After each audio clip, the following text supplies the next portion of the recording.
Hello दोस्तों। मेरा नाम है संजय कुमार और मैं अपने YouTube channel tally academy point में आप सभी का स्वागत करता हूं। दोस्तों, आज का जो हम लोग का टॉपिक है वो है ई इनवॉइस। ई इनवॉइस को लेकर के अभी कई जगह पर बहुत चर्चा में है। ठीक है। और ई इनवॉइस एक ऐसा चीज़ है कि अगर यूज़र अच्छे से इस चीज़ को नहीं समझते हैं तो गलती पे गलती करते रहेंगे। और अगर वो गलती पे गलती करते रहेंगे तो जाहिर सा बात है कि सरकार के द्वारा उनको पेनाल्टी लगता रहेगा।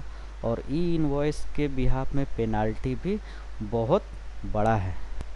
तो आज के टॉपिक में हम लोग ये देखेंगे कि ई इनवॉइस क्या है। दूसरे टॉपिक में ये भी देखेंगे कि ई इनवॉइस टैली से डायरेक्ट हम लोग कैसे बनाते हैं, कैसे इसका रिपोर्ट निकालते हैं। और साथ में ये भी चर्चा करेंगे हम लोग कि ई इनवॉइस जब हम लोग बनाते हैं तो जो भी मन में एक डाउट होता है उस डाउट को क्लियर करने के लिए भी हमने आज के सेशन में ये रखा है। ठीक है। तो पहला कि जैसा कि हम लोग ई इनवॉइस यहाँ पर हम लोग बात कर रहे हैं, तो ई इनवॉइस नाम से ही पता चलता है कि अपना इनवॉइस को ई माध्यम से बनाना है। ई माध्यम से बनाना मतलब इंटरनेट के माध्यम से बनाना। कहाँ बनाना? वहाँ जहाँ ने सरकार ने निर्धारित कर रखा है, यानी सीधा सीधी बात है कि सरकार के वेबसाइट में अपने इनवॉइस को बनाना। तो ऐसे समझिए कि एक व्यापारी अपने जो भी सॉफ्टवेयर यूज़ कर रहा हो, टैली सॉफ्टवेयर यूज़ कर रहा हो, बिजी यूज़ कर रहा हो, मार्ग यूज़ कर रहा हो, तो इसका मतलब क्या कि वो अपना सेल का बिल अपने सॉफ्टवेयर में भी बनाएगा और सरकार का जो वेबसाइट है ई इनवॉइस के लिए जो बनाया हुआ उसमें भी बनाएगा। तो जवाब है हाँ, बनाना पड़ेगा। ठीक है। लेकिन अगर ये चीज़ अगर ऐसा सिस्टम इसको प्रैक्टिकली करने के लिए कि वन बाय वन एंट्री करना ही पड़ेगा, इस तरीके से अगर लेकर के आता तो व्यापारियों में बहुत विरोध हो जाता है। तो इस चीज़ को आसान करने के लिए सरकार ने एक ऐसा सिस्टम लेकर के आया कि हर सॉफ्टवेयर कंपनी को ये निर्देश दिया गया कि भाई आपको अपने सॉफ्टवेयर में ई इनवॉइस सिस्टम लेकर के आना है, उस फीचर्स को लेकर के लाना है, ताकि जब यूज़र अपना सेल बिल बनाए तो सेल बिल बनाने के साथ साथ ही वो ऑप्शंस उसको मिल सके कि ई इनवॉइस का वेबसाइट पे वो बिल अंदर ही अंदर अपलोड हो जाए। वो सिस्टम हर सॉफ्टवेयर कंपनी को सरकार के द्वारा ये निर्देश दिया गया कि वो रखना ही रखना है। जिस सॉफ्टवेयर में ये ई इनवॉइस का सिस्टम आज के डेट पे नहीं है और उस व्यापारी के लिए ई इनवॉइस सिस्टम लागू होता है, तो समझिए कि उनके लिए बहुत झंझट वाला काम है। तो उनको मेरा यही सजेशन है कि ऐसा सॉफ्टवेयर ले जिसमें ई इनवॉइस का सिस्टम हो। तो अब है कि भाई जैसा कि हमने चर्चा किया कि एक बार हम अपना सेल बिल अपने सॉफ्टवेयर में बनाएंगे और दूसरी बार ई इनवॉइस के वेबसाइट में भी बनाएंगे, तो ये काम आपको दो बार नहीं करना होगा। टैली में जब बना रहे हैं तो साथ साथ इंटरनली ये अपलोड हो जाएगा, यानी सरकार ने इस चीज़ को अपलोड के माध्यम से इस चीज़ को इजी बनाया है कि आपको दो बार काम नहीं करना पड़ेगा। वो एक ही बार काम में ही आपका सेल बिल आपके सॉफ्टवेयर में भी बन जाएगा और आप ही के सॉफ्टवेयर के माध्यम से ई इनवॉइस के वेबसाइट में भी अपलोड हो जाएगा। ठीक है। तो इसमें हम लोग और भी अभी चर्चा करेंगे, बहुत चीज़ है ई इनवॉइस में जानने लायक। अगर ई इनवॉइस को आप अच्छे से नहीं समझते हैं, बिना समझे या आधा अधूरा समझे अगर काम को शुरुआत करते हैं तो बहुत सारी गलतियां होने की परिस्थिति बन सकती है। इसलिए हम लोग आज की क्लास में ई इनवॉइस को इतने विस्तार से चर्चा करेंगे कि ई इनवॉइस को लेकर के हमारे मन में कोई कन्फ्यूज़न नहीं रहेगा। ठीक है। तो हम लोग आज का टॉपिक हम लोग ने ये रखा है कि ई इनवॉइस क्या है, पहले तो वो समझेंगे, किनको ई इनवॉइस करना है और किनको नहीं करना है दूसरा ये समझेंगे। तीसरा टॉपिक होगा कि जिनको ई इनवॉइस करना है उसे किन किन बातों का ध्यान रखना है। चौथा क्या है, ई इनवॉइस बन जाने के बाद उसे कैंसिल कैसे किया जा सकता है, उसका प्रक्रिया क्या है, उसका प्रोसेस क्या है, उसके बारे में भी बात करेंगे। और पांचवा जो होगा वो ई इनवॉइस सिस्टम को सरकार ने क्यों लाया, ये भी चर्चा करेंगे सबसे अंत में। ठीक है। तो सबसे पहले हम लोग बात करते हैं ई इनवॉइस क्या है। तो जीएसटी काउंसिल का 35वां बैठक हुआ और उसमें ये निर्णय लिया गया कि जिन व्यापारी का एक साल का टर्नओवर 500 करोड़ है, उसे दिनांक 1 अक्टूबर 2020 से अपने हर B2B ट्रांजैक्शन यानी sales return, credit note, debit note related to outward का इनवॉइस बनाना पड़ेगा। अभी हम लोग बात जो कर रहे हैं आज से 2 साल पहले की बात कर रहे हैं, क्योंकि ई इनवॉइस आज नहीं आया है, आया 2 साल पहले है। कब? 1 अक्टूबर 2020 से ही ई इनवॉइस ऑलरेडी लागू हो चुका था, लेकिन ये सब व्यापारी के लिए लागू नहीं हुआ था। ये उस समय कुछ व्यापारी के लिए लागू हुआ था, कुछ में सिर्फ वो व्यापारी जिसका 1 साल का टर्नओवर 500 करोड़ 500 करोड़ था, ठीक है। तो उनके लिए ये नियम लागू हुआ था उस समय कि अपने हर B2B ट्रांजैक्शन में, यानी हमारा sales return, credit note, debit note, इसमें B2B ट्रांजैक्शन हम उसी ट्रांजैक्शन को कहते हैं जिसमें हम अपने बायर का जीएसटी नंबर मेंशन करते हैं। यानी हम जिसको बेच रहे हैं उसका जीएसटी नंबर अगर है तो वो उस तरीके का ट्रांजैक्शन मेरा B2B ट्रांजैक्शन कहलाता है, ठीक है। उसी तरीके से जिसको हम बेचे हैं उससे हम सेल्स रिटर्न वापस किए हैं तो ये भी ट्रांजैक्शन तो मेरा B2B ट्रांजैक्शन ही कहलाएगा, ठीक है। तो इसमें भी तो हम पार्टी का यानी अपने बायर का जीएसटी नंबर हमने डाला है। तो ऐसा हर आउटवर्ड ट्रांजैक्शन जिसमें हम पार्टी का जीएसटी नंबर हमने मेंशन किया है उससे रिलेटेड हर इनवॉइसेस का आपको ई इनवॉइस बनाना पड़ेगा, चाहे वो डेबिट नोट हो, क्रेडिट नोट हो, सेल्स रिटर्न हो, एनी डॉक्यूमेंट, हर B2B ट्रांजैक्शन का आपको इनवॉइस बनाना पड़ेगा, ठीक है। ये नियम 1 अक्टूबर 2020 से ये लागू हुआ। किन व्यापारी के लिए? जिनका 500 करोड़ का टर्नओवर हुआ करता था, उनके लिए।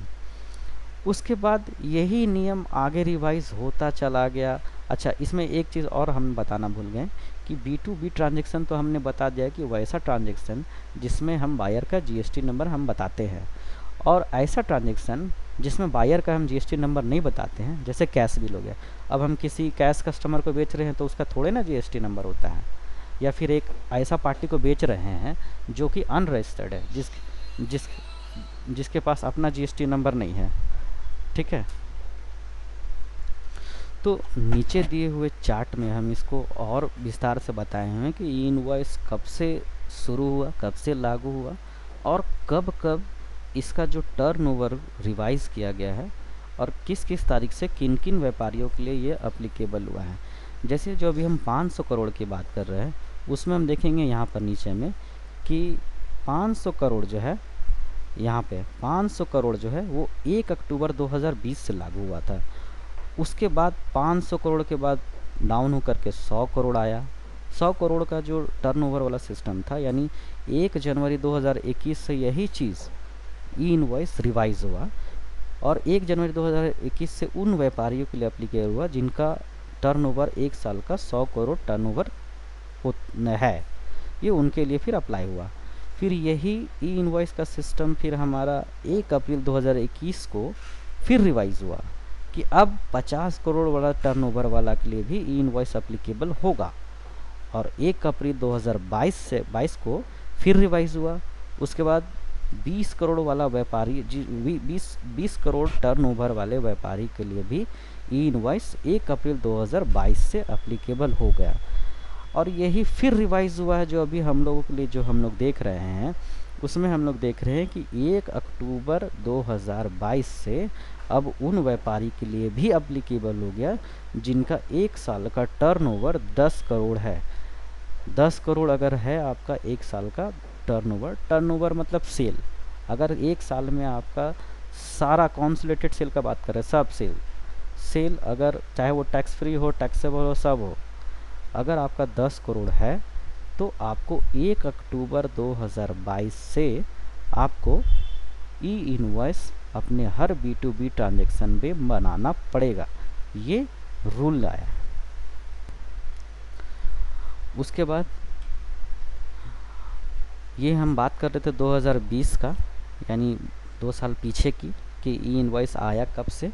अब अगर हम आज के समय की बात करें तो ई इनवॉइस के लिए यही एग्रीगेट टर्नओवर का लिमिट जो है वो 1 अक्टूबर 2022 से 10 करोड़ हो चुका है। ये अभी हमने जस्ट बताया कि अब उन व्यापारियों के लिए भी ये अप्लीकेबल हो चुका है जिनका एक साल का टर्नओवर 10 करोड़ हो चुका है। तो 10 जिनका भी एक साल का टर्नओवर 10 करोड़ है तो उनको 1 अक्टूबर 2022 से अपने हर B2B ट्रांजैक्शन का ई इनवॉइस बनाना पड़ेगा। ये रूल हो गया। अब ई इनवॉइस क्या है, ई इनवॉइस क्या है उसको अगर हम बात करें तो हम ई इनवॉइस की बात करें तो अपने हर B2B ट्रांजैक्शन, ये वही बात है, चाहे वो सेल्स हो, सेल्स रिटर्न हो, या क्रेडिट नोट हो, या डेबिट नोट हो, हर B2B ट्रांजैक्शन, लेकिन यहाँ एक कंडीशन है, रिलेटेड टू आउटवर्ड। जो सेल से रिलेटेड होगा, चाहे वो डेबिट नोट हो, चाहे वो क्रेडिट नोट हो, चाहे वो सेल्स रिटर्न हो, चाहे वो सेल्स हो, उसी का ही ई इनवॉइस के वेबसाइट में अपलोड करना है और फिर अपने ई इनवॉइस का IRN का मतलब होता है इनवॉइस रेफरेंस नंबर जनरेट करना ही इनवॉइस कहलाता है। तो सिंपल सा चीज़ है कि जो आप सेल बिल बना रहे हैं उसको इनवॉइस के वेबसाइट में अपलोड करने के बाद IRN जो जनरेट करते हैं, यानी उस वेबसाइट के माध्यम से जो सरकार के द्वारा जो रेफरेंस नंबर मिलता है जिसको हम लोग IRN नंबर बोलते हैं, यही पूरा प्रक्रिया जो होता है वो इनवॉइसिंग कहलाता है। यानी सिंपल सा शब्द में कहें तो IRN जनरेट की ये प्रक्रिया ही इनवॉइस कहलाती है। ठीक है। IRN नंबर जो होता है वो एक अल्फ़ा न्यूमेरिक यूनिक कोड होता है जो कि गवर्नमेंट रिकॉर्ड में आपके उस इनवॉइस का रेफरेंस नंबर होता है जिससे आपके बिल के एक्चुअल रिकॉर्ड को ट्रैक किया जा सकता है। ठीक है। और IRN नंबर 64 कैरेक्टर का होता है। तो जब आप अपने सेल बिल को गवर्नमेंट के ई इनवॉइस के वेबसाइट पे जब आप अपलोड करते हैं तो अपलोड करने के साथ साथ उस अपलोड होने के बाद आपको एक रेफरेंस नंबर मिलता है गवर्नमेंट के साइट से आपके उस सेल बिल के बिहाफ में, और वही रेफरेंस नंबर IRN नंबर कहलाता है। यानी गवर्नमेंट के साइट पे वही नंबर आपका सेल बिल नंबर होता है। समझ गए। अब ये जो हम ई इनवॉइस के बारे में आपको जो अभी बात कर रहे हैं ये इतना ही नॉलेज सफिशिएंट नहीं है। इसमें हम लोग कुछ सवाल जवाब से चर्चा करते हैं कि और इजी बनाते हैं कि इनवॉइस में हम लोगों को क्या क्या चीज़ें होती है, क्या समझना है। ठीक है। तो आपके सवाल और मेरे जवाब, यहाँ हमने आपके सवाल हमारे जवाब का एक कुछ क्वेश्चन बनाया है। इसमें सारा कन्फ्यूज़न क्लियर हो जाएगा ई इनवॉइसेस को लेकर के। तो सबसे पहला सवाल जो है इसमें वो क्या है,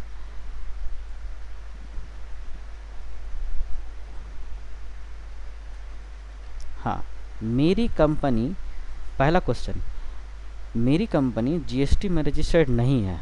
पहला एग्जांपल मैं वैसा ले रहा हूँ कि जिसकी कंपनी GST में रजिस्टर्ड नहीं है, तो क्या मुझे ई इनवॉइस बनाना पड़ेगा? तो जवाब है नहीं बनाना पड़ेगा। सिर्फ GST रजिस्टर्ड कंपनी को ही ई इनवॉइस बनाने का प्रावधान है। यानी वैसी कंपनी जो GST में रजिस्ट्रेशन नहीं ले रखी है या उन्होंने GST में रजिस्ट्रेशन नहीं कराया है, उनको ई इनवॉइस बनाने की ज़रूरत नहीं है। वो उनके लिए ये अप्लीकेबल ही नहीं है। ठीक है। सवाल दूसरा, मेरे कंपनी का साल का टर्नओवर 10 करोड़ के अंदर है, तो क्या मुझे भी इनवॉइस बनाना पड़ेगा? जवाब, नहीं बनाना पड़ेगा। क्यों? क्योंकि अभी मेरी कंपनी का एक साल का टर्नओवर 10 करोड़ नहीं हुआ है। लेकिन इसमें कंडीशन भी हम ऐड किए हैं। लेकिन अगर उसी साल आपके कंपनी का टर्नओवर 10 करोड़ का आंकड़ा को पार कर जाता है तो अगले पल से ही आपको अपने सेल बिल का ई इनवॉइस बनाना पड़ेगा। यानी ऐसे समझिए कि मेरी कंपनी है एक ABC लिमिटेड कंपनी, और चूँकि फाइनेंशियल ईयर अप्रैल से शुरू होता है तो अप्रैल से शुरू हुआ और मेरा अभी तक 9 करोड़ का सेल हो चुका है, अभी 10 करोड़ नहीं हुआ है। तो चाहे 1 अक्टूबर क्यों ना आ जाए, मेरे लिए ई इनवॉइस अप्लीकेबल अभी नहीं है। लेकिन अक्टूबर गुजर गया, जैसे ही मान लीजिए 20 नवंबर आया और 20 नवंबर आते आते मेरा सेल बिल अब 10 करोड़ का हो गया है। ठीक है, तो अब उसी 20 नवंबर से हमको अपने हर B2B सेल बिल का ई इनवॉइस उस समय से बनाना पड़ेगा। ठीक है, मेरे लिए अभी 10 करोड़ का टर्नओवर नहीं हुआ था, इसलिए अभी हम नहीं बना रहे थे। लेकिन जैसे ही 10 करोड़ का आंकड़ा मेरा 20 नवंबर को टच कर जाता है सेल का, तो हमको उसके अगले इन्वॉइसेस से अपने ई इनवॉइस को बनाना पड़ेगा। अपने हर B2B सेल ट्रांजेक्शन के लिए इन्वॉइसेस बनाना पड़ेगा। ये एक कंडीशन है, ध्यान रखिएगा। ठीक है, ये बहुत मेजर पॉइंट था जो लोगों में कन्फ्यूज़न था। तीसरा क्या है, ई इनवॉइस के लिए जो टर्नओवर की बात होती है, तो क्या वो पैन नंबर के आधार पे होती है? अभी बहुत जगह ऐसा होता है कि मेरा एक कंपनी यहाँ है ABC नाम से, दूसरा कंपनी है BCA नाम से, तीसरा कंपनी है DCA नाम से, यानी 3 अलग अलग कंपनी का नाम से रजिस्ट्रेशन हमने लिया है। लेकिन तीनों के रजिस्ट्रेशन में हम लोग ने एक ही पैन नंबर यूज़ किया है। तो अगर मेरी 3 कंपनी है और तीनों का पैन नंबर एक है, तो क्या होगा, तीनों का जोड़ करके टर्नओवर माना जाएगा। ऐसा नहीं कि कंपनी ABC में आप बोलेंगे कि नहीं नहीं उसमें तो मेरा ज़्यादा नहीं है, 20 लाख का है, और एक कंपनी आप DCA करके रखे हो, उसमें बोलेंगे नहीं नहीं मेरा उसमें तो ज़्यादा नहीं है, उसमें तो 4 करोड़ का है, और तीसरा कंपनी में बोलेंगे कि उसमें तो अभी 6 ही करोड़ हुआ है। तो नहीं, अगर तीनों के रजिस्ट्रेशन में आपने पैन नंबर सेम रखा है, तो तीनों का जोड़ करके आपको टर्नओवर माना जाएगा। ठीक है, तो यहाँ हमने वही बताया है कि जी हाँ, मान लो कि आपकी 3 अलग अलग नाम से कंपनी है और तीनों कंपनी का GST रजिस्ट्रेशन में सेम पैन नंबर यूज़ किया है, तो आपका टर्नओवर तीनों कंपनी का मिला के माना जाएगा, जैसा अभी हम बात कर रहे थे। चौथा क्वेश्चन है, ई इनवॉइस मेरे कंपनी के लिए अप्लीकेबल है या नहीं, ये हम कैसे पता करें? बहुत लोग अपने हिसाब से टर्नओवर जोड़ना शुरू कर देते हैं। तो उसका एक ऑथेंटिक जगह हम बता रहे हैं कि आपके कंपनी के लिए ई इनवॉइस अप्लीकेबल है या नहीं, उसको आप कैसे चेक कर सकते हैं। ये चौथा पॉइंट भी बहुत इंपॉर्टेंट है जी, ध्यान रखिएगा। जिनको ये डाउट है कि पता नहीं मेरे लिए ई इनवॉइस है भी या नहीं है, या हमको 4 लोग बोल रहा है इसलिए हम ई इनवॉइस बनाएंगे, ऐसा नहीं। आप अपने से खुद से वेरीफाई कर सकते हैं कि आपके GST नंबर पे 1 अक्टूबर 2022 से ई इनवॉइस बनाना है या नहीं है। उसके लिए हमने यहाँ एक एक स्टेप हमने बताया है। तो ये चेक करने के लिए ई इनवॉइस आपके कंपनी के लिए एप्लीकेबल है या नहीं, तो सबसे पहले ई इनवॉइस के वेबसाइट को खोलेंगे। वेबसाइट क्या है, यहाँ से देखिए https://e-invoice1.gst.gov.in को खोलेंगे और फिर सर्च ऑप्शन मिलेगा सबसे टॉप ऑप्शन में, आपको देखिएगा। ये वेबसाइट खोलने के बाद सर्च वाले ऑप्शन पे जाएंगे और वहाँ पर एक ये नाम मिलेगा, ई invoice status of tax payer. इस जगह जाने के बाद अपना GST नंबर डाल के ओके प्रेस करेंगे, तो ई इनवॉइस आपकी कंपनी के लिए अप्लीकेबल है या नहीं ये आपको शो कर देगा। बड़ा सिंपल है। 4 लोग बोले कि आपको ई इनवॉइस करना है, उसके कहने पे मत कीजिए। आप ऑथेंटिक ई इनवॉइस के वेबसाइट पे जा करके अपना GST नंबर डाल करके आप चेक कर लीजिए कि आपके लिए ई इनवॉइस अप्लीकेबल है या नहीं 1 अक्टूबर से। उसके बाद ही आप निर्णय लीजिए कि ई इनवॉइस आपको करना है या नहीं करना है। ठीक है, आगे 5वां सवाल जो है, मेरे कंपनी का साल का टर्नओवर 10 करोड़ के ऊपर है, तो क्या मुझे अपने हर सेल बिल का इनवॉइस बनाना पड़ेगा? जवाब, अगर आपकी कंपनी का साल का टर्नओवर 10 करोड़ से ऊपर है तो आपको ई इनवॉइस बनाना पड़ेगा। ये तो चलिए 10 करोड़ के ऊपर है तो आपको तो ई इनवॉइस बनाना पड़ेगा, ये कंडीशन तो फुलफिल हो रहा है। लेकिन हर सारे बिल पे नहीं, बल्कि सिर्फ अपने B2B आउटवर्ड ट्रांजेक्शन का ही बनाना पड़ेगा। सब तरह का सेल बिल बनाना, रजिस्टर्ड पर्सन का भी है, अनरजिस्टर्ड पर्सन का भी है, कैश कस्टमर का भी है। तो हमको सबका बिल ई इनवॉइस बनाने का ज़रूरत नहीं है, सिर्फ और सिर्फ उस बिल का ही ई इनवॉइस बनाना पड़ेगा जिसमें हम बायर का जीएसटी नंबर मेंशन करते हैं। यानी सीधा सीधी बात है कि रजिस्टर्ड पार्टी का ही हमको ई इनवॉइस बनाना पड़ेगा। यानी जिस बिल में आपने अपने बायर का जीएसटी नंबर नहीं बताया है उस बिल का इनवॉइस नहीं बनाना पड़ेगा। और इस तरीके का ट्रांजैक्शन को हम लोग B2C ट्रांजैक्शन कहते हैं। इसमें कुछ कंडीशंस है, लेकिन ऐसे ही इसको आसान भाषा में बस ऐसे ही समझ सकते हैं कि जिस बायर का आपने जीएसटी नंबर दिया है वो B2B है, जिस पार्टी का जीएसटी नंबर आपने मेंशन नहीं किया है वो B2C है। B2B का फुल फॉर्म होता है बिजनेस टू बिजनेस और B2C होता है बिजनेस टू कंज्यूमर, है ना। छठा सवाल जो है, अगर कोई ऐसा सेल बिल जिसमें कि सारे के सारे आइटम टैक्स फ्री या नील रेटेड या फिर एग्जम्प्टेड हो तो क्या उस इनवॉइस का भी ई इनवॉइस बनाना पड़ेगा? जवाब, नहीं बनाना पड़ेगा। लेकिन अगर वो सेल बिल आपका डीम्ड एक्सपोर्ट है या सेज सेल है तो आपको ई इनवॉइस बनाना पड़ेगा।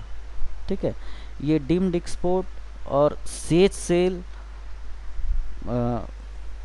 के कंडीशन कुछ एडवांस लेवल पे सेल होता है। इसमें जो न्यू है उनके लिए अगर हम अभी ये चीज़ बताएंगे भी तो नहीं समझ जाएगा। सिंपल सा ये समझ लीजिए कि कुछ विदेशी नियम के तहत इसको एक्सपोर्ट किया जाता है ना। और सेज सेल होता है स्पेशल इकोनॉमिक जोन सेल्स। ठीक है, इस पे हम लोग कभी और चर्चा करेंगे, जब अभी तो हम लोग सेल बिल जब पढ़ रहे हैं ना उसमें हम लोग ये आगे जा कर के चर्चा कर लेंगे। लेकिन जिनका ये है वो इस चीज़ को आसानी से समझ रहे हैं कि डीम्ड एक्सपोर्ट और सेज सेल में हमको ई इनवॉइस बनाना पड़ेगा, चाहे वो टैक्सेबल आइटम हो या ना हो, टैक्स फ्री हो तो भी। लेकिन जिस ऐसे नॉर्मल कंडीशन में बात करें तो जिस बिल में टैक्स नहीं है, पूरा का पूरा आइटम ही टैक्स फ्री बिल है वो, यानी एक आइटम, दो आइटम, तीसरा आइटम या एक ही आइटम, सब का सब आइटम टैक्स फ्री आइटम ही बेच रहे हैं। और जिसको हम बेच रहे हैं वो पार्टी का जीएसटी नंबर भी, यानी वो रजिस्टर्ड पार्टी है, तो उस तब भी उसका ई इनवॉइस बनाना नहीं पड़ेगा। ठीक है। चौथा, सातवां नंबर क्या है, क्या ई इनवॉइस गुड्स और सर्विस दोनों तरह के इनवॉइस के लिए एप्लीकेबल है? जवाब, जी हाँ। चाहे वो गुड्स के लिए बना रहे हो चाहे वो सर्विस के लिए बना रहे हो, ई इनवॉइस दोनों ही तरह का बिल में आपको बनाना है। ठीक है। आठवां सवाल कि ई इनवॉइस बनाने के बाद क्या हम अपने सेल बिल में किसी तरह का चेंजेस करना चाहें तो क्या हम कर सकते हैं? जवाब, नहीं कर सकते हैं। अगर आपने अपने सेल बिल का ई इनवॉइस बना दिया है तो ई इनवॉइस के रूल के अनुसार आप उसमें किसी भी तरह का कोई भी अमेंडमेंट या चेंजेस नहीं कर सकते, बल्कि यूँ कहे तो चेंजेस होगा ही नहीं। ठीक है, यानी एक बार आप ई इनवॉइस बनाने के पहले ये डिसाइड कर लें, अगर आपका कोई सेल बिल है और उसका ई इनवॉइस अभी तक नहीं बनाए हैं तो आप जितना बार चेंज करना चाहे, डिलीट करना चाहे, सब कर सकते हैं। लेकिन एक बार ई इनवॉइस बना दिए, ई इनवॉइस का मतलब होगा कि गवर्नमेंट के डेटा में उसको आप रिकॉर्ड के लिए दे चुके हैं। तो जब जो डिटेल आप दे चुके हैं उसमें आप फिजिकली आप अपने सॉफ्टवेयर में तो चेंज कर सकते हैं, लेकिन गवर्नमेंट का रिकॉर्ड में जो आप भेजिए वहाँ तो कैसे चेंज कीजिएगा? वहाँ जब चेंज करने का नियम ही नहीं है तो फिर आप अपने फिजिकली रिकॉर्ड को चेंज करके क्या कीजिएगा? वहाँ तो फिर अलग अलग बिल मिल जाएगा ना। आपका बिल आपके बिल टैली में कुछ और रहेगा और वेबसाइट में जो आपने अपलोड किया वो कुछ और रहेगा। इस तरीके का अगर डिफरेंस मिलेगा तो आपको फिर आईटीसी लेने में यानी इनपुट लेने में प्रॉब्लम करेगा। इसलिए इसको बहुत ध्यान देना है कि जिस बिल का ई इनवॉइस आप बना दिए हैं उसमें 1 रुपया भी कुछ भी या रत्ती भर भी कुछ भी चेंज नहीं करना है। चाहे एक्स पार्टी के नाम से आप बी पार्टी को बना दिए, बी पार्टी के नाम को चेंज करके सी कर दिए, वो सब करना बंद। वाउचर डिलीट करना भी बंद। आइटम ए था अब उसके जगह आइटम बी ले लिए, वो सब कुछ नहीं होगा। तो होगा क्या? तो सीधा सीधी बात है कि अगर आपसे गलती हो गया है तो कैंसिल करने का प्रोविज़न है, ठीक है। आगे इसमें हम चर्चा करते चले जाएंगे, कैंसिल करने का प्रोविज़न है। तो 9वां सवाल जो है, ई इनवॉइस बनाने के बाद क्या हम इसे कैंसिल कर सकते हैं? तो जवाब जी हाँ, कैंसिल कर सकते हैं, लेकिन बनाने के टाइम से ठीक 24 घंटा के अंदर ही ई इनवॉइस को कैंसिल किया जा सकता है, उसके बाद कैंसिल नहीं कर सकते हैं। यानी आज का तारीख मान लीजिए कि है 23 तारीख, ठीक है, और 23 तारीख को हम अगर किसी सेल बिल का ई इनवॉइस बनाए हैं 1 बजे, दोपहर 1 बजे, तो हम अगले दिन दोपहर 1 बजे तक उस बनाया हुआ ई इनवॉइस को कैंसिल हम कर सकते हैं। लेकिन एक बजे के बाद 1:10 में भी करना चाहिएगा तो फिर वो नहीं होगा, क्योंकि गवर्नमेंट का रूल है कि उसमें हम कुछ नहीं कर सकते हैं। 24 घंटा के अंदर, 24 घंटा के बाद कैंसिल होगा ही नहीं। अब होगा ही नहीं तो फिर परिस्थिति क्या बनता है कि फिर अगर वो बिल आपका लिए कोई काम का नहीं है, या किसी रीज़न से वो बिल कैंसिल हो जाता है, या किसी कारण से वो बिल गलत बन जाता है, तो उसका फिर आपको क्रेडिट नोट बनाना पड़ेगा, यानी सेल्स रिटर्न दिखाना होगा। और जो सेल्स रिटर्न दिखाइएगा उसका भी आपको ई इनवॉइस बनाना पड़ेगा, तब तो राइट अप होगा ना, तब तो स्क्वायर अप होगा। सेल करेंगे उसका इनवॉइस बनाए, सेल्स रिटर्न को दिखाएं उसका भी इनवॉइस बनाए, तो ज़ीरो हो गया, राइट अप हो गया। सेल किए तो गवर्नमेंट को रिकॉर्ड में दिए कि आपने सेल बनाया, वो रिकॉर्ड गवर्नमेंट के रिकॉर्ड में चढ़ा हुआ है इनवॉइस के साइट पे। अब अगर सेल्स रिटर्न भी दिखाएं तो वो भी तो हम गवर्नमेंट के रिकॉर्ड में चढ़ा रहे हैं। अगर उसका इनवॉइस नहीं बनाएंगे तो राइट अप होगा कैसे, ठीक है। इसीलिए किसी भी इनवॉइस का ई इनवॉइस बनाने के पहले आपको कुछ अगर चेंज होना है तब तक उसका ई इनवॉइस ना बनाएं। जब फाइनल हो जाएगा कि हाँ अब इस बिल में कोई भी चेंजेस नहीं होना है, रेट सही है, पार्टी सही है, पार्टी का एड्रेस सही है, जीएसटी नंबर सही है, जब सब कुछ सही मिले तभी उस बिल का आपको इनवॉइस बनाना है। तब तक आप होल्ड कर सकते हैं, कोई इशू नहीं है। ऐसा नहीं है कि आज किसी बिल का आप इनवॉइस नहीं बनाए हैं तो अगले दिन नहीं बना सकते हैं इस इनवॉइस का, अगले दिन भी बना सकते हैं, यानी बैक डेट से भी आप बना सकते हैं, ठीक है। फिर 10वां क्वेश्चन क्या बोलता है कि ई 10वां क्वेश्चन बोलता है कि ई इनवॉइस जो बन चुका है उसका हिस्ट्री हम ई इनवॉइस के वेबसाइट पे कितने दिन तक देख सकते हैं? तो जवाब ये है कि सिर्फ 3 दिन तक। जब आप ई इनवॉइस की वेबसाइट को लॉगिन करके खोलेंगे तो गवर्नमेंट ने सिर्फ 3 दिन पीछे तक का हिस्ट्री देखने का प्रोविज़न दिया है। यानी अगर चौथे दिन का आप रिकॉर्ड देखना चाहेंगे कि भाई कौन सा बिल का हम इनवॉइस बनाए हैं और वो इनवॉइस जो बनाए थे उसमें क्या क्या बनाए थे वो देखना चाहते हैं, तो ई इनवॉइस के वेबसाइट पे आप नहीं देख सकते हैं।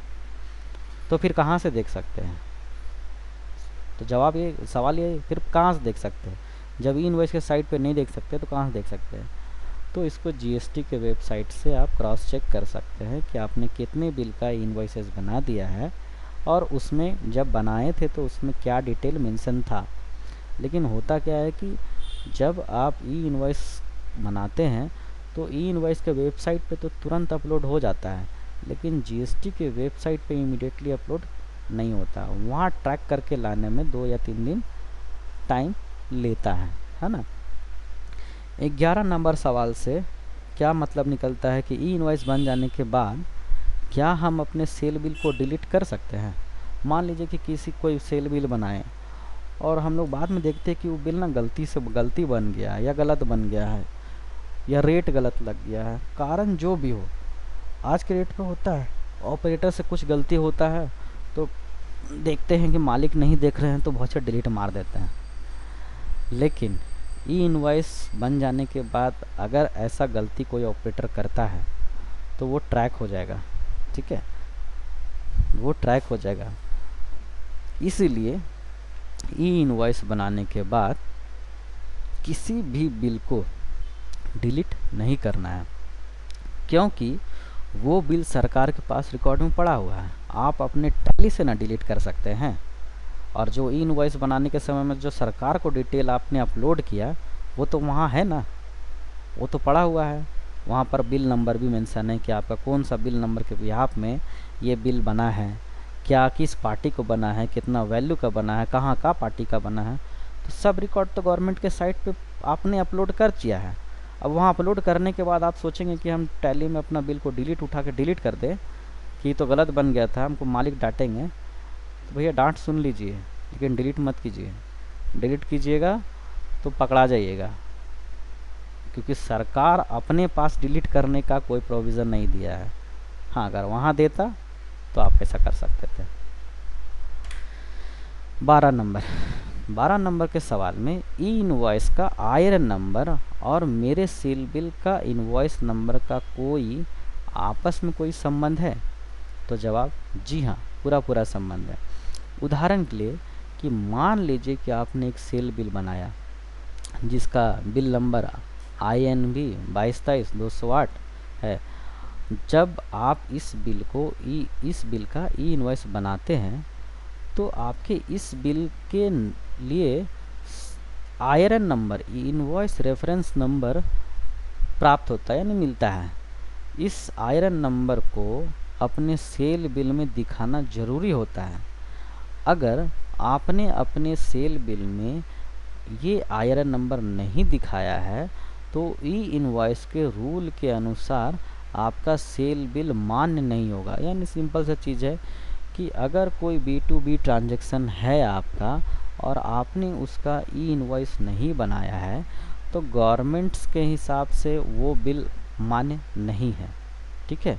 और फ्यूचर में आप उसका ITC का क्लेम नहीं ले सकते हैं। हालांकि ये अभी अमेंडमेंट लेवल पे जारी है, इसलिए लोग बिना ई इनवॉइस बनाए भी बिल मार्केट में आसानी से ले रहे हैं, दे रहे हैं, ठीक है। और अपने सुविधा अनुसार उस बिल का ई इनवॉइस 2 दिन बाद, 4 दिन बाद या पूरा महीना का एक ही बार जनरेट कर रहे हैं। इस तरीके का परिस्थिति भी लोग बना रहे हैं अपने सुविधा के अनुसार। लेकिन ये सुविधा ज़्यादा दिन तक नहीं रहेगा, क्योंकि ई इनवॉइस लाने का जो पर्पस है वो है क्या कि यही जो आप बिल बनाते हैं और बिल बनाने के बाद उसमें बहुत सारा जो चेंज कर देते हैं, इसके वजह से होता क्या है कि लोग जितना इनपुट के लिए क्लेम ले रहा है, ITC जितना क्लेम ले रहा है उतना गवर्नमेंट को इन टैक्स कलेक्ट नहीं हो रहा है। तो ये सारा चीज़ ही तो ट्रैक करने के बाद ही तो गवर्नमेंट ई इनवॉइस का सिस्टम को लेकर के आया कि अब कोई बिल बन गया तो उस बिल को बन जाने के बाद कोई भी कुछ भी चेंजेस नहीं कर सकता है। क्योंकि ये बात सही है कि सरकार कितना भी नियम बना ले, करने वाला लोग अपने तरीके से उसको करता ही है। आज भी ऐसा होता है कि हम पक्का बिल बना करके भेज दिए, माल जा रहा है, रास्ता में जाने के बाद पार्टी के पास, पार्टी साइट पे माल पहुंच गया, पार्टी को फ़ोन कर दिए कि भाई वो बिल आप फाड़ दीजिए और इधर से हम भी अपना बिल डिलीट कर देंगे। तो हुआ क्या, इस तरीके से जाने के समय में वो बिल पक्के में था, लेकिन जब एक बार माल पहुंच गया तो हम जो बेच रहे हैं और जो हमसे ख़रीद रहा हूँ उससे हम लोग बात करके आपस में ही कि हम अपना बिल अपने तरफ से डिलीट कर दे रहे हैं, आप अपना बिल अपने तरफ से डिलीट कर दीजिए, हम भी इसको कच्चा में दिखा दे रहे हैं, आप भी इसको कच्चा में दिखा दीजिए। इस तरीके से आज भी कच्चा पक्का का खेल चलता ही रहता है और इसी पे सख्ती बरतने के लिए सरकार जो है ना ये ई इनवॉइसेस सिस्टम को लेकर के आया है कि ताकि एक बार जो बिल बन गया उसको बाद में चेंज नहीं किया जा सके किसी भी कारण से, ठीक है। तो 13 नंबर जो क्वेश्चन है वो आयरन नंबर है। आयरन नंबर इसमें और भी था। तो सेल बिल में आयरन दिखाते हैं, इनवॉइस के रूल के अनुसार आपका वो सेल बिल मान्य नहीं होगा जिससे कल को आपको अपना ITC लेने में प्रॉब्लम होगा। यानी ये भी बात सही है कि जिस सेल बिल का आप इनवॉइस नहीं बनाएंगे फ्यूचर में उसका आपको इनपुट टैक्स क्रेडिट जो है ना यानी ITC नहीं मिलेगा। अभी मिल जा रहा है लेकिन आगे नहीं मिलेगा। इस पे बहुत सरकार कड़ा एक्शन लेगा फ्यूचर में, ये फैक्ट है। 13 नंबर क्या कहता है, आयरन नंबर कैसा होता है। तो यहाँ हमने इमेज में देखिए दिखाया है, जो हम बार बार इतना शुरू से लेकर के जो आयरन जो बात कर रहे हैं, आयरन नंबर कुछ इस तरीके का होता है। C7 ये जो देख रहे हैं यानी अल्फ़ाबेटिकल भी है और न्यूमेरिकल नंबर भी है, मिक्सअप रहता है। 65 कैरेक्टर का ये रहता है और साथ में एक्नॉलेजमेंट नंबर भी रहता है और उसका डेट रहता है। यानी जैसा आप कोई सेल बिल बनाए हैं, जैसे ये सेल बिल दिख रहा है ना, INV 22-23-208, ये मेरा एक सेल बिल है जिसका हम जो रजिस्टर्ड पार्टी का बनाए। जब इस बिल को हम ई इनवॉइस के वेबसाइट पे अपलोड करते हैं तो हमको इनवॉइस रेफरेंस नंबर यही वाला मिलता है ना। तो इनवॉइस रेफरेंस नंबर हमको जो ऐसा वाला मिलता है वो एक तरह का सरकार के वेबसाइट में आपका ये 208 नंबर को ट्रैक करने के लिए होता है। यानी दोनों ही, आपका बिल नंबर और सरकार का आयरन नंबर एक दूसरे से जुड़ा हुआ था। यानी सरकार भाषा में बोलिए, सरकारी भाषा में बोले तो आयरन नंबर ही इस बिल का ये बिल नंबर है सरकार के नज़र में। ठीक है, यानी सरकार के पास आपका 208 नाम से रिकॉर्ड नहीं है, 208 को वो रेफरेंस में लेता है और अपना एक नंबर ये जनरेट करता है अपने साथ। और यही कोड जो है वो ई इनवॉइस में जो देख रहे हैं ना, ये QR कोड बोलते हैं इसको।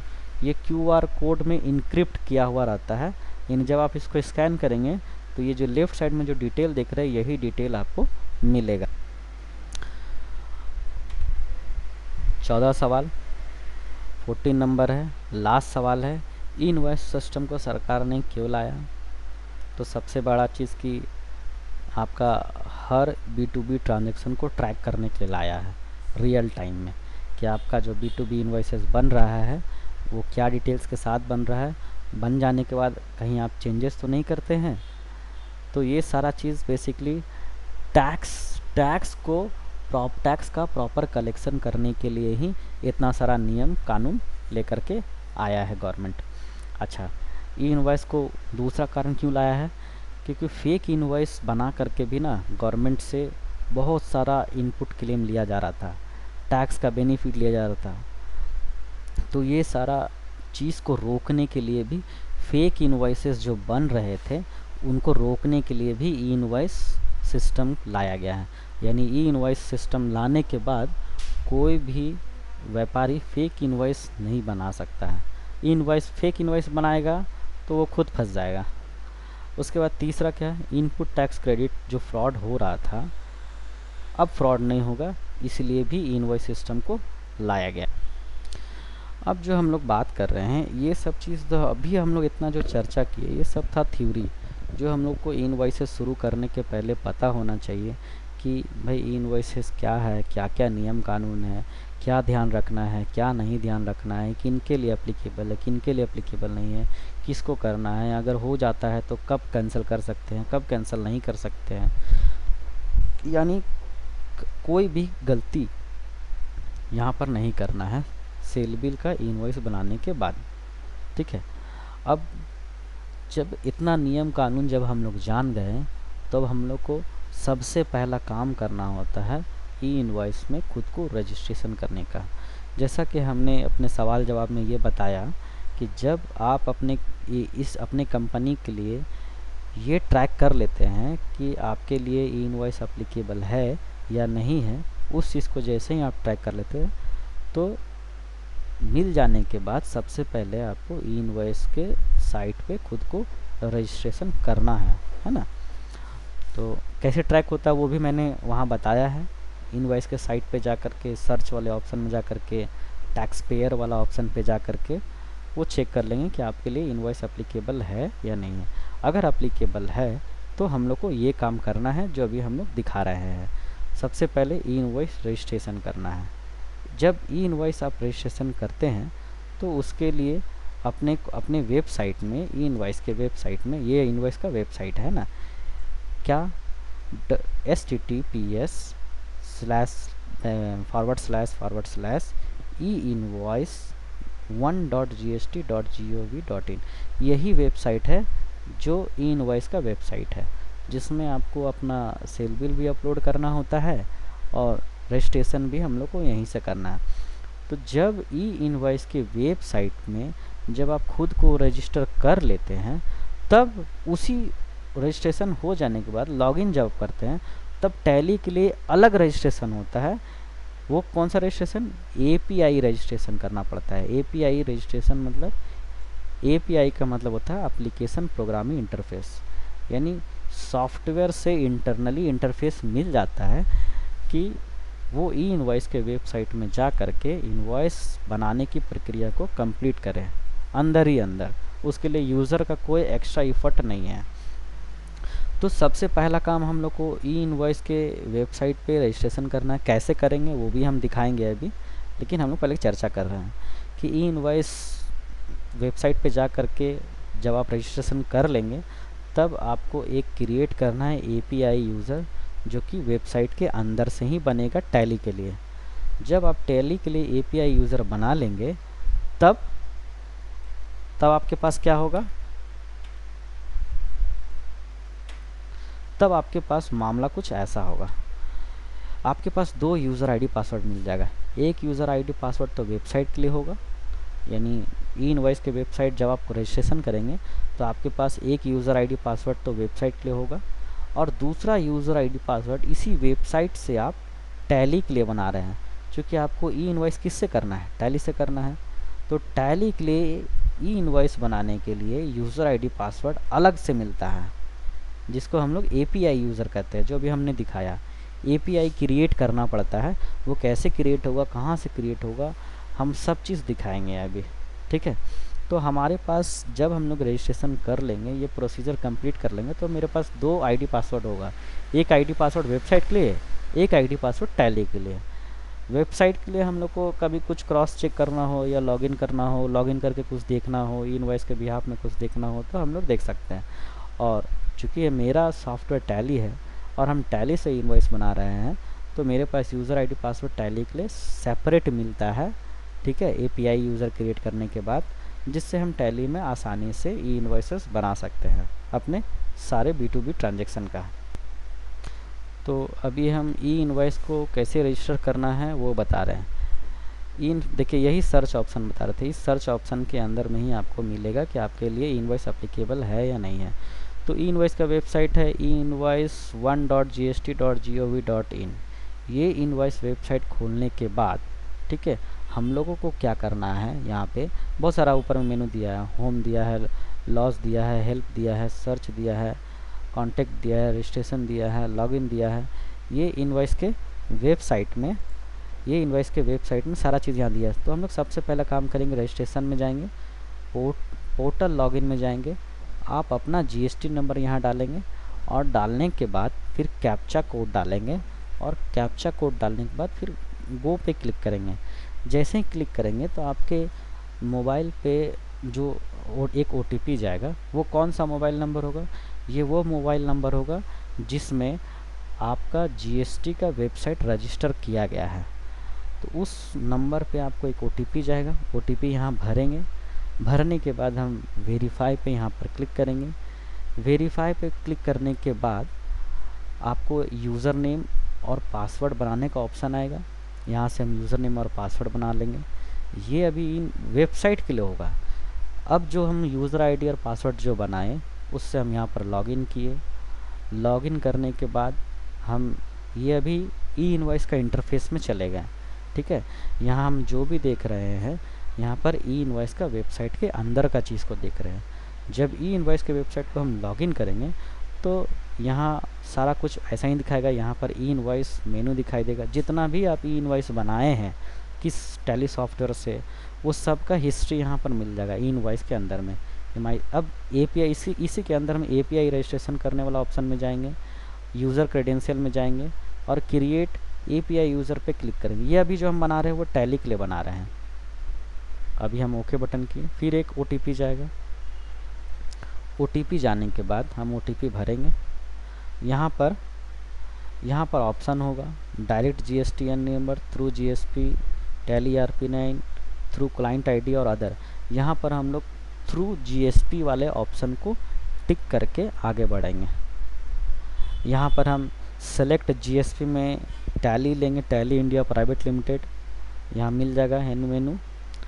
और उसके बाद आप यूज़र नेम में जो आप देख रहे हैं एपीआई, हमने एपीआई अंडरस्कोर भरा हुआ है, उसके बाद का डिजिट भरा, यूज़र नेम, फिर पासवर्ड, फिर हमने री इंटर करके पासवर्ड डाला, उसके बाद फिर सबमिट किया।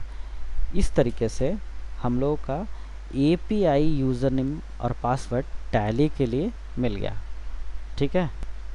इस तरीके से हम लोग के लिए टैली के लिए यूज़र आईडी और पासवर्ड जो है हम लोग बना लिए। यानी अब इस पोजीशंस में आने के बाद हम लोगों के पास दो यूज़र आईडी और पासवर्ड मिल जाएगा। एक तो वेबसाइट का होगा जो अभी हमने रजिस्ट्रेशन करने के बाद मिला, और दूसरा ये एपीआई रजिस्ट्रेशन थ्रू जीएसपी जो हमने ई इनवॉइस के वेबसाइट में अंदर जा करके टैली के लिए रजिस्ट्रेशन किया। इसके लिए एक अलग यूज़र आईडी पासवर्ड मिलता है, जिसमें यूज़र नेम में देखिए API_ करके बना हुआ है। उसके बाद मैंने टाइप किया है, ठीक है, XX नहीं लिखना है, ये हमने टाइप किया है। दूसरा यूज़र आईडी आपको अपने हिसाब से टाइप करना है, पासवर्ड टाइप करना है, ठीक है। अब तो रजिस्ट्रेशन के बाद जैसे हम बताएं कि दो यूज़र आईडी पासवर्ड, एक वेबसाइट के लिए, एक टैली के लिए, ये हम लोग को मिल गया।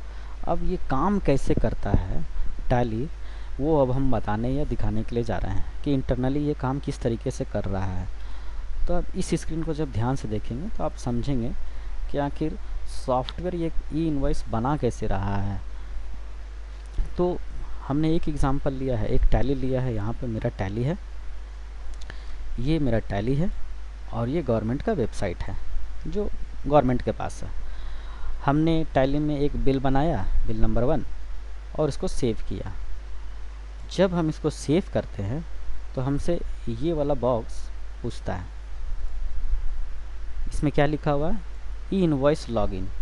ये ई इनवॉइस लॉगिन में यूज़र नेम और जो पासवर्ड पूछ रहा है वो वही एपीआई वाला पूछ रहा है जो हम लोग अंदर जा कर के अलग से बनाए थे, ना कि जिस ई इनवॉइस के वेबसाइट के लिए वाला, वो वाला नहीं डालना है। टैली के लिए जो हम अलग से बनाए हैं वो यूज़र आईडी और पासवर्ड हम जैसे ही यहाँ पर डाल करके यस बटन प्रेस करेंगे, टैली क्या करेगा, इस इनवॉइस को एक्सचेंज करना शुरू करता है। यहाँ से देखिए एक्सचेंज कर रहा है, और गवर्नमेंट के ई इनवॉइस पे साइट पे अंदर ही अंदर जा कर के अपलोड कर रहा है, और उसके बाद यहाँ पर ये रिज़ल्ट दे रहा है कि ई इनवॉइस टैली में ही ये इतना काम अंदर अंदर कर देता है और आपको पता भी नहीं चलता है। यानी इफ़र्ट बिल्कुल ई इनवॉइस बनाने के लिए ज़ीरो है, आपको अलग से कुछ करना नहीं है। जिस समय बिल बना रहे हैं उसी समय ई इनवॉइस का डिटेल, दो ही चीज़ ई इनवॉइस का डिटेल में भराता है, बिल टू और शिप टू, बिल टू और शिप टू प्लेस। हम दिखाएंगे उसके लिए आगे प्रैक्टिकल में। तो ये दो चीज़ भरने के बाद ये इंटरफेस खुलता है, ई इनवॉइस का लॉगिन आईडी पासवर्ड यहाँ डालने के साथ साथ टैली में हाथों हाथ ई इनवॉइस बन करके प्रिंट आउट भी हो जाता है आपका सेल बिल के साथ साथ। कोई अलग से काम इसके लिए नहीं करना पड़ता है। तो ये इतना काम होता है इंटरनली जो टैली करके आ जाता है, ठीक है। अब सोच लीजिए कि जैसा हम शुरुआत में चर्चा कर रहे थे कि ई इनवॉइस का मतलब क्या, अपने सेल बिल को ई इनवॉइस के वेबसाइट पे दोबारा से बनाना। तो बात वही है लेकिन तरीका अलग है। काम कोई पर्सन नहीं कर रहा है, सॉफ्टवेयर कर रहा है, लेकिन कोई तो कर रहा है ना, कोई तो कर रहा है। क्योंकि ई इनवॉइस बनाने का सिस्टम जो है वो ऑनलाइन ही है, और ऑनलाइन के लिए या हम लगे या फिर मेरा सॉफ्टवेयर इतना स्मार्ट हो कि वो लग जाए और हमको बिना कोई एफर्ट अलग से हमको लगाना नहीं पड़े और वो हमको इनवॉइस बना करके दे दे। तो टैली बिल्कुल यही काम करता है। जिस समय सेल बिल बनाते हैं उसी समय हाथों हाथ ई इनवॉइस के लिए लास्ट में आपसे पूछता है कि इनवॉइस जनरेट करना है, यस बटन जैसे ही दबाएं आपको ई इनवॉइस बन करके रेडी है, ठीक है। अब जो यूज़र नेम और पासवर्ड जो आप डालते हैं ये फर्स्ट टाइम पूछता है ना। फर्स्ट टाइम डालने के बाद आपको 6 से 7 घंटा जो है आपका यूज़र आईडी पासवर्ड जो है वो टैली में सेव रहता है। यानी दोबारा आप किसी दूसरे बिल का जिसका आपको इनवॉइस बनाना है उसके लिए जब आप यस बटन प्रेस करते हैं तो दोबारा से ऐसा बॉक्स नहीं खुलेगा। सिर्फ यस नो बटन प्रेस करते ही आपको सेल बिल का ई इनवॉइस बिल बना करके दे देगा, ठीक है। तो ये एक ध्यान देने वाली बात है यहाँ पे कि जिस बिल का ई इनवॉइस आपको तुरंत नहीं बनाना है उस बिल का ई इनवॉइस का डिटेल अंदर में ना भरें। मान लीजिए किसी इनवॉइस का आपको शक है कि ये इसमें रेट कुछ कम होना है जो अभी क्लियर नहीं है, क्लैरिटी उसमें नहीं है, या एड्रेस चेंज हो सकता है, तो उसका ई इनवॉइस अभी नहीं बनाना है, उसको आप नेक्स्ट डे बना लीजिए। और जब नहीं बनाना है तो उसका कुछ डिटेल अंदर का उस समय मत भरिए, ठीक है। आगे दिखते हैं। ई इनवॉइस बन जाने के बाद दिखता कैसा है, देखिए ऐसा दिखता है। जब आप एक टैली से ई इनवॉइस बनाते हैं तो अगर हम ये वाला पार्ट को इतना दूर को अगर यहाँ से यहाँ तक काट दें तो आप देखेंगे कि जैसा टैली का इनवॉइस पहले था वैसे ही दिख रहा है, कुछ कुछ अंतर नहीं है, यानी ये जस का तस रहेगा। ये ऊपर वाला पार्ट में देखेंगे कि क्यूआर कोड अपने आप बन के ऐड हो जाएगा, आईआरएन नंबर आ जाएगा, और ये नंबर के साथ साथ एक्नॉलेजमेंट नंबर भी मिल जाएगा। आपने इस बिल का, यानी 8 तारीख का बिल का 8 ही तारीख को इसका इनवॉइस बना रहे तो यहाँ डेट में रिकॉर्ड हो जाएगा। अगर ये आगे पीछे बिल का रहता है, जैसे कि बिल आपने 8 तारीख को बनाया और इसी बिल का ई इनवॉइस आप 10 तारीख को बना रहे हैं, तो यहाँ पर एक्नॉलेजमेंट डेट में क्या हो जाएगा, 10 तारीख आ जाएगा। तो यहाँ पर वही चीज़ है कि जब हम एक बिल का सेल बिल बना लेते हैं तो ऑटोमेटिकली उसमें बिल में कैप्चर हो जाता है, क्योंकि नियमता हमने बताया ना कि जिस बिल का ई इनवॉइस नहीं बना है, जिस बिल B2B बिल का, उसको गवर्नमेंट की नज़र में वो बिल इनवैलिड है। ठीक है। अब आपको हम ये बता रहे हैं कि टैली से हम ई इनवॉइस कैसे बनाएंगे। ठीक है, टैली से हम ई इनवॉइस कैसे बनाएंगे। तो आप अभी वाले चीज़ को जब आप देखेंगे तो आपको बिल्कुल पिक्चर क्लियर हो जाएगा। आपको लगेगा कि अरे इसमें तो कुछ हेडेक ही नहीं है। हम तो सोच रहे थे कि बहुत तामझाम होगा, टैली में कोई तामझाम नहीं है। बहुत आसानी से आप अपने बिल का इनवॉइस बना सकते हैं। देखिए कैसे, ये कि इनवॉइस सेल बिल हम बना रहे हैं जैसे आप रोज़ करते हैं और करते आए हैं। तो भरना क्या होता है वो भी दिखा देते हैं। हम एक पार्टी लिए, पार्टी लेने के बाद उसका एड्रेस लिया हुआ है, जीएसटी नंबर चूँकि डाला हुआ है। हम एक आइटम लिए, अपना वेयर हाउस सेलेक्ट किए, क्वांटिटी डाले, रेट डाले, अमाउंट डाले, और अमाउंट डालने के बाद अपना सेल टाइप डिफाइन किए। ये तो हम नॉर्मल करते आए हैं। फिर जीएसटी लिए, और जीएसटी लेने के बाद ये देखिए, जीएसटी लेने के बाद ये एक ऑप्शन देखिए ध्यान से, ये जो ऑप्शन देख रहे हैं यहीं पर हमसे पूछता है प्रोवाइड ई इनवॉइस डिटेल, सबसे नीचे में। अगर हमको इस बिल का ई इनवॉइस बनाना है तब हम इसको यस करेंगे, अगर नहीं बनाना है तो नो करके हम आगे बढ़ जाएंगे। तो अगर बनाना है तो हम यहाँ यस करने के बाद क्या डिटेल भरेंगे, तो बस यहाँ देखिए यही 2 डिटेल भरेंगे हम। यहाँ जो आप देख रहे हैं बिल टू प्लेस, और यहाँ दूसरा शिप टू प्लेस, बस यही 2 चीज़ भराएगा। मान लीजिए कि मेरा एक पार्टी है रांची का, जिसको हम सेल बिल बना रहे हैं। अगर मेरा बिल भी रांची में ही बन रहा है और माल भी वहीं जा रहा है तो रांची भरेंगे, bill to place ship to place. और अगर मेरा बिल बन रहा है रांची के एड्रेस पे और माल जा रहा है हजारीबाग के एड्रेस पे, तो बिल टू प्लेस रांची हो जाएगा, शिप टू प्लेस हजारीबाग हो जाएगा। तो सिर्फ और सिर्फ ई इनवॉइस के डिटेल में जब हम देखेंगे तो सिर्फ इतना ही भरना होता है। ये सिर्फ इतना पार्ट, बस यही 2 डिटेल जो है आपको भरना है। ये 2 डिटेल भरने के लिए कोई आपको बहुत ज़्यादा तामझाम करने का ज़रूरत नहीं है। बस ये 2 डिटेल जब आप बनाएंगे तो बनाते के साथ क्या देखेंगे, देखिए आगे जब हम ये बनाए और इस बिल को सेव किए, हमसे ये लास्ट स्क्रीन में पूछा, क्या पूछ रहा है, do you want to generate E invoice, क्या आपको इस सेल बिल का इनवॉइस बनाना है। हमने बोला यस।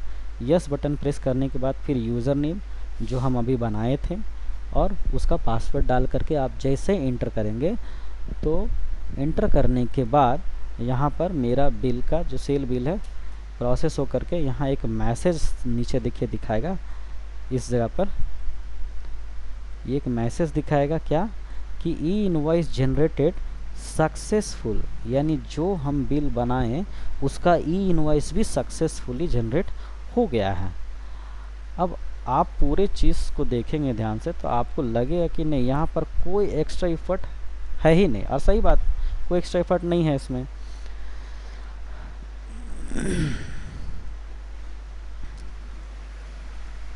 देखिए यहाँ से, एक मिनट, यहाँ से चल रहा था। हाँ, जब बनाए सक्सेसफुल का मैसेज आया,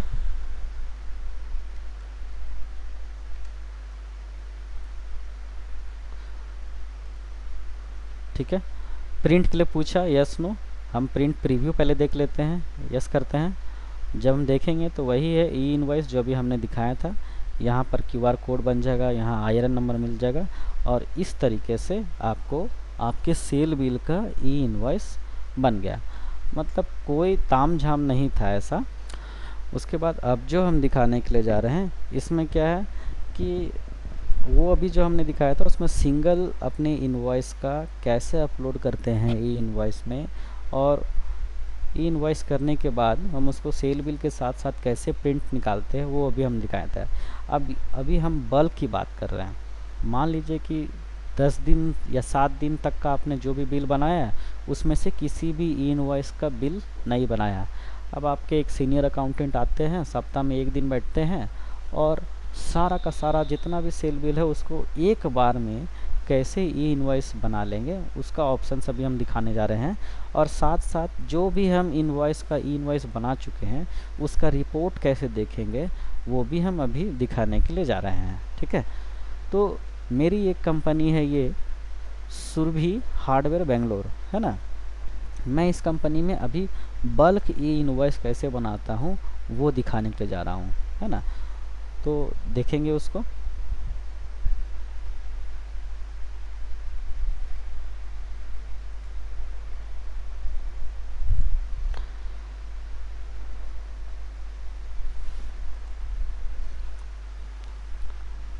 तो बल्क के लिए हमने मान लीजिए कि हमने कई सेल इनवॉइस बना रखा है। उसके लिए ये देखिए रजिस्टर मिलता है, ई इनवॉइस रजिस्टर। कितना हमारा पेंडिंग है, कितना जनरेटेड है, उसको एक्सचेंज करने के लिए सेंड ई इनवॉइस पे जाते हैं। ई इनवॉइस जाने के बाद अब यहाँ रुक जाएंगे। जितना भी मान लीजिए 1 अक्टूबर 2 अक्टूबर 2 अक्टूबर 2 अक्टूबर 2 दिन का अभी हम बिल का, ये कितना बिल है 1 2 3 4 5 1 2 3 4 सॉरी 4 है, 4 इनवॉइस है। 4 इनवॉइस का यानी 2 दिन का बिल का हम ई इनवॉइस एक साथ बना रहे हैं। पहला दो ठो का लेते हैं और उसके बाद फिर 2 ठो का लेते हैं। तो आप जितना, ऐसा नहीं है कि 10 ठो दिखा रहा तो 10 को आप एक बार बना दें। आपके ऊपर है कि आप चाहे तो एक बार में 10 का बना दीजिए, ये एक बार में 8 का बना दीजिए। जैसे इस 4 में हम पहले 2 का बनाएंगे उसके बाद फिर 2 का बनाएंगे। तो ये ऑप्शन कहाँ से मिलता है? टैली के सबसे ऊपर में एक्सचेंज बोल कर का ऑप्शन मिलता है। एक्सचेंज में जाएंगे, जैसे एक्सचेंज में जाएंगे वहाँ पर सेंड टू ई इनवॉइस का ऑप्शन मिलता है। ई इनवॉइस में जाएंगे तो आपको यही लिस्ट खुल जाएगा।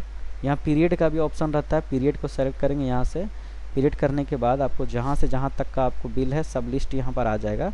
अब देखिए यहाँ पर हम दिखा रहे हैं, मान लीजिए कि ये 2 बिल हमने सेलेक्ट किया और इस दोनों बिल का, एक 1 अक्टूबर का है, एक 2 अक्टूबर का है, दोनों का सेलेक्ट करके मैं एक बार में ही ई इनवॉइस का प्रोसेस को पूरा करता हूँ। कैसे? मैंने सेलेक्ट किया और सेंड बटन पे क्लिक किया। सेंड बटन करने के साथ यहाँ क्या लिख रहा है, 2 आयरन जनरेट करने का प्रोसेस को वो कंटिन्यू कर रहा है। तो हाँ ठीक है, यस कर देते हैं। यस किए, हमसे यूज़र नेम और पासवर्ड पूछा, हम यूज़र नेम और पासवर्ड यहाँ पर डाल देंगे। ध्यान रखिएगा ये यूज़र नेम और पासवर्ड हम वही बात करें जो इनवॉइस के साइट से रजिस्ट्रेशन किए थे टैली के लिए, अलग से एपीआई जो बनाए थे। जैसे ही यूज़र आईडी पासवर्ड डालें तो ये क्या कर रहा है, एक्सचेंज कर रहा है इंटरनली ई इनवॉइस के वेबसाइट से। ये अंदर जा रहा है और यहाँ क्या लिख दिया, 2 इनवॉइस का ई इनवॉइस वो बना दिया। सिर्फ 2 ही का बनाया है क्योंकि हम 2 को सेलेक्ट करके ही प्रोसीजर किए थे। भले हमारे लिस्ट में 4 आ रहा था, अब बचा हुआ कितना रह गया, सिर्फ 2। फिर उस 2 का भी हम वापस किए, यस। उसमें से अभी 1 का प्रोसीजर जा रहा है, दोनों का ले लिया, हाँ ठीक है। तो ये दोनों का बचा हुआ का भी ई इनवॉइस आसानी से बन गया। तो जो भी हम लोग बनाए, ये ई इनवॉइस का जो रिपोर्ट है उसमें हम देख रहे हैं, क्या देख रहे हैं, कितना रिजेक्ट हो गया, सब कुछ मिलता है इसमें। अगर किसी इनवॉइस का इनवॉइस नहीं बन रहा है वो गड़बड़ी भी यहाँ पर मिल जाता है। कोई रिजेक्ट, अगर इनवॉइस बनाने के बाद वो बार बार सिस्टम से रिजेक्ट हो रहा है तो क्या रीज़न है वो भी इसके अंदर में मिलता है। कितना इनवॉइस का आप ई इनवॉइस बना चुके हैं वो जनरेटेड हिस्ट्री या लिस्ट भी मिलता है टैली में। कितना इनवॉइस है जो कैंसिल किए हैं आप बनाने के बाद, उसका भी लिस्ट का यहाँ पर सारा चीज़ मिलता है। ठीक है, तो हम लोग का अलग अलग से ये रिपोर्ट्स जो है टैली में वो बनाता है। और जो भी हम लोग इनवॉइस बनाए हैं देखिए उसका भी हम लोग इनवॉइस जनरेटेड हिस्ट्री में रहता है। इस तरीके से अक्टूबर 1 अक्टूबर से 2 अक्टूबर का पीरियड में लिए, तो यहाँ पर हम देख पा रहे हैं कि जितना भी पार्टी है, जो जो तारीख का है, जो जो इन्वाइसेस नंबर है, उसका सब का आयरन जनरेटेड यहाँ पर शो हो रहा है। तो यहाँ पर अलग अलग यहाँ पर देखिए दिखा रहा है, आयरन नंबर दिखाई दे रहा है। ठीक है, तो ये था कि हम लोग जो भी इनवॉइस बनाते हैं, जो भी इनवॉइसेस का इनवॉइस बनाए उसके लिए टैली में ये रिपोर्ट देखने के लिए यहाँ से फॉलो करेंगे। Gateway of tally, display more report, GST report के अंदर में ई इनवॉइस बोल करके ऑप्शन मिलेगा। जब ई इनवॉइस में जाएंगे और इंटर करेंगे तो आपको ये सब चीज़ मिलेगा। मिसिंग इन्फॉर्मेशन, क्या मिसिंग है, कितना इनवॉइसेस रिजेक्ट हो गया है, कितना इनवॉइसेस पेंडिंग है जिसका इनवॉइस नहीं बना है, कितना इनवॉइसेस है जो कैंसिल किए हैं ई इनवॉइस बनाने के बाद, कितना जनरेट कर चुके हैं, कितना है कि क्यूआर कोड ये के बिना है, यानी कुछ बिल बना दिए हैं और उसके बाद उसमें कुछ भी चेंजेस कर दिए हैं। तो यानी सब ये रिपोर्ट को, इनवॉइसेस से रिलेटेड एवरीथिंग, सब रिपोर्ट को यहाँ पर आप इस लोकेशन से डिस्प्ले, जीएसटी रिपोर्ट, ई इनवॉइस और इंटर करने के बाद आप हर कुछ को इजीली ट्रैक कर सकते हैं कि कितना ऐसा ई इनवॉइसेस है जिसका, कितना ऐसा सेल बिल है जिसका आपने ई इनवॉइसेस बना दिया है, और कितना ऐसा सेल बिल है जिसका ई इनवॉइस अभी बनाना बाकी है। क्योंकि यहाँ पेंडिंग लिस्ट बोल करके मिल रहा है और जनरेटेड लिस्ट भी यहाँ पर मिलता ही है, जिससे ये पता चल जाता है कि कितना आपने सेल बिल का ई इनवॉइस बना दिया है। ठीक है,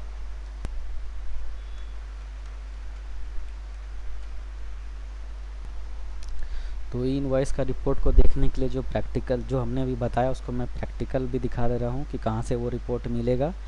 क्योंकि हम ई इनवॉइस करके इसमें भी नहीं दिखा सकते हैं, क्योंकि वो सारा चीज़ ऑनलाइन ही बनता है और वो गवर्नमेंट के रिकॉर्ड में होता है। इसलिए मैंने जो प्रैक्टिकल बताया है उससे आपको हर कुछ कॉन्सेप्ट क्लियर हो जाएगा कि इनवॉइसेस टैली में बनाते कैसे हैं, क्या क्या चीज़ें ध्यान रखना है। और जो हम रिपोर्ट की बात कर रहे थे वो देखिए गेटवे ऑफ टैली यहाँ पर है हम लोग का, ये गेटवे ऑफ टैली है, इसमें डिस्प्ले मोर रिपोर्ट है। जो भी हम दिखा रहे हैं वो ई इनवॉइस का रिपोर्ट कहाँ से देखेंगे, कैसे देखेंगे कि कितना बिल का इनवॉइस हमने बना दिया है, कितना इनवॉइस का बिल अभी नहीं बनाया है, वो सब रिपोर्ट यहाँ से मिलता है। तो gateway of tally, display, display के बाद स्टेचरी रिपोर्ट, स्टेचरी रिपोर्ट के बाद जीएसटी रिपोर्ट, जीएसटी रिपोर्ट यहाँ से आप GSTR1, GSTR2, GSTR3 भी जहाँ से खोलते हैं उसी में आगे बढ़ते जाएंगे तो ई इनवॉइस भी मिलेगा। ई इनवॉइस में जाएंगे तो यहाँ पर सारा चीज़ मिलेगा। देखिए इस रिपोर्ट में आप देख रहे हैं यहाँ पर कि आयरन जनरेटेड मतलब 9 ऐसा इनवॉइस है जिसका हमने ई इनवॉइस बना दिया है, और 5 ये वाला लाइन जो देख रहे हैं pending for exchange E invoice system, 5 ऐसा इनवॉइस है जिसका हमने ई इनवॉइस अभी नहीं बनाया है, और एक ऐसा इनवॉइस और है जिसका इनवॉइस बनना था लेकिन उसमें कुछ इन्फॉर्मेशन मिसिंग है। जैसे हमने बताया था ना, बिल टू प्लेस पार्टी वाला और शिफ्ट टू प्लेस, वो वाला चीज़ अगर नहीं भरते हैं या पिन कोड नहीं भरते हैं तो वो इन्फॉर्मेशन मिसिंग हुआ, तो वो यहाँ पर लिस्ट में आ जाएगा। तो यहाँ से इस रिपोर्ट से हम लोग का हर कुछ ट्रैक हम लोग कर सकते हैं। ठीक है, तो आज का क्लास जो था हम लोग का ई इनवॉइस का, वो एक खास स्पेशल क्लास था। वो एग्जिस्टिंग यूज़र के लिए था जो ऑलरेडी टैली सॉफ्टवेयर यूज़ कर रहे हैं। ये न्यू के लिए बस नॉलेज के हिसाब से था कि इनवॉइसेस क्या है। मेनली जो हमने वादा किया था कि आपको एक ई इनवॉइस का एक ऐसा क्लास बनाएंगे जिसमें बहुत कुछ बताएंगे और बहुत विस्तार से बताएंगे क्या क्या चीज़ ध्यान रखना है, कैसे करना है, टैली में कैसे करना है, जब हो जाएगा तो कैसे ट्रैक करेंगे। तो ये सारा चीज़ पे हमने आज के स्पेशल क्लास में वो चीज़ कम्प्लीटली डिस्कशन किया है। आशा है कि आप लोग के लिए बहुत हेल्पफुल होगा। ठीक है, और आज का क्लास मेरा यहीं पर ख़त्म होता है। Thank you everyone.